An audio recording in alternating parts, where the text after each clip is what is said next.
नमस्कार मैत्रिणींनो, स्वामिनी किचन मध्ये खूप खूप स्वागत आहे। मी आज बनवते वडापाव बनवते।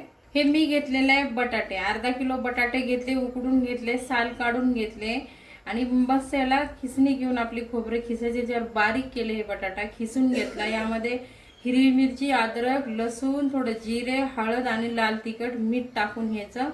छान असं मिक्स बॅटर बनवून घेतलेलं आहे। हे आपलं मस्त असं बटाटा खिसून याची भाजी तयार करून घेतलेली आहे मी। हे आहे बेसन पीठ। मी मोठ्या वाटीने 1 वाटी बेसन घेतलेलं आहे। त्यामध्ये थोडंसं लाल तिखट, हळद आणि मीठ आणि थोडंसं ओवा टाकले आणि पाणी टाकून याला छान असं थोडंसं घट्टसर असं भिजवून घेतलेलं आहे। हे बघा, हे पीठ आपल्या भज्याचं जसं भिजवते तसं।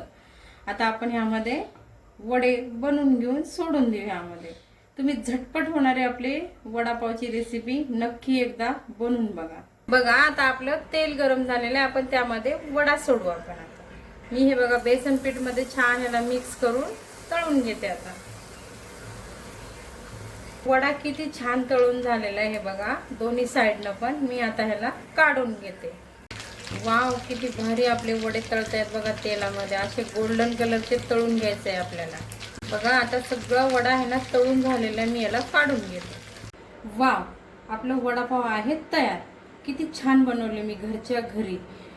ही आहे हिरवी मिरची तळलेली, ही आहे शेंगदाण्याची चटणी आणि ही आहेत पाव आणि हे आहेत वडे। एकदम झटपट होणारे आपला वडापाव आहे।